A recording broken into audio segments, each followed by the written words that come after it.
সহিহ মুসলিমের 880 নম্বর হাদিসের বর্ণনা। বলা রাসূলুল্লাহ সাল্লাল্লাহু আলাইহি ওয়াসাল্লাম, রাসূলুল্লাহ সাল্লাল্লাহু আলাইহি ওয়াসাল্লাম বলেন, নাহনুল আখিরুনা, আমি এবং আমার উম্মতেরা আসছি হলো সবার পরে।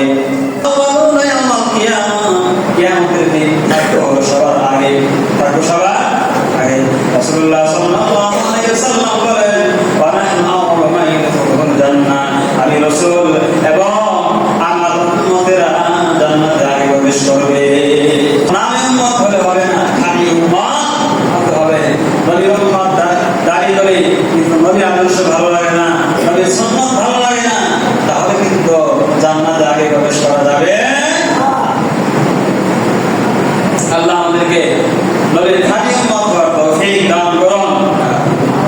নবীর উম্মত যে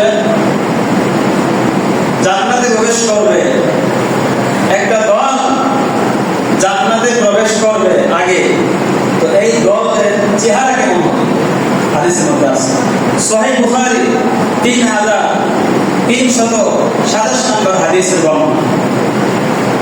قال رسول الله صلى الله عليه وسلم, রাসূলুল্লাহ সাল্লাল্লাহু আলাইহি ওয়াসাল্লাম বলেন, ইন্না আওয়ালা সুন্নাতিন ইয়াদখুলুনাল জান্নাতা আলা সুরাতিল কমারি লাইলাতুল কদরি।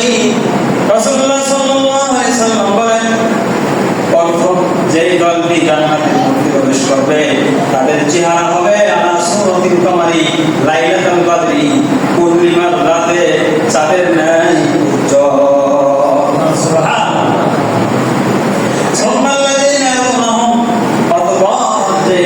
জান্নাতের মধ্যে প্রবেশ করবে তাদের চেহারা হবে আলা আশাদ্দি কাওকাবিদ দুররিন মিনাস সামাই ইদাতান, আকাশের সর্বাধিক দীপ্তিমান উজ্জ্বল তারকারাজির ন্যায়। অথবা দ্বিতীয় দলে যারা জান্নাতে প্রবেশ করবে তাদের চেহারা হবে আকাশে যে একবারে উজ্জ্বল দীপ্তিমান উজ্জ্বল তারকা আছে, ওই তারকারাজির ন্যায় তাদের চেহারা। সুবহানাল্লাহ। রাসূলুল্লাহ সাল্লাল্লাহু আলাইহি ওয়াসাল্লাম বলেন, যারা জান্নাতের মধ্যে প্রবেশ করবে লা ইয়ামুনুনা, তাদের পেশাব হবে না। কি হবে না?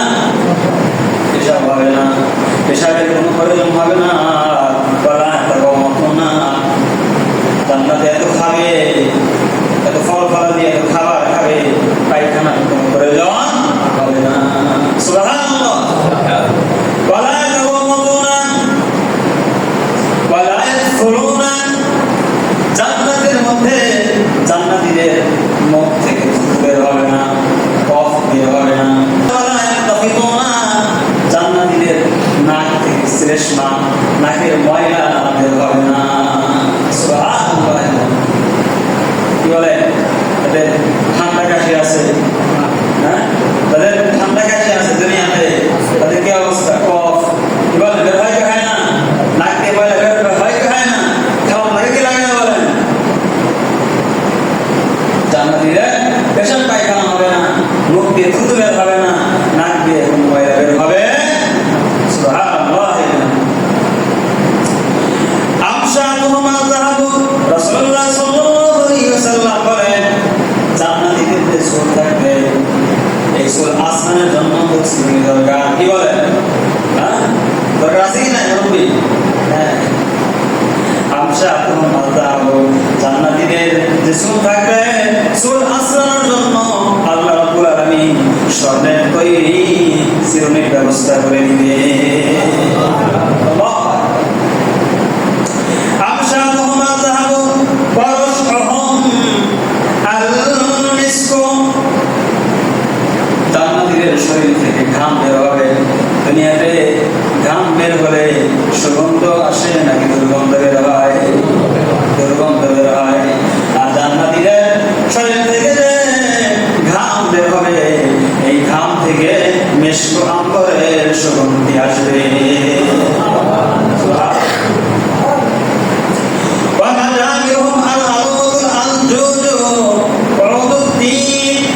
জান্নাতীদেরকে ধনী দেওয়া হবে, যেমন আগরবাতি, আগরবাতি আবার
যারাই জান্নাতে প্রবেশ করবে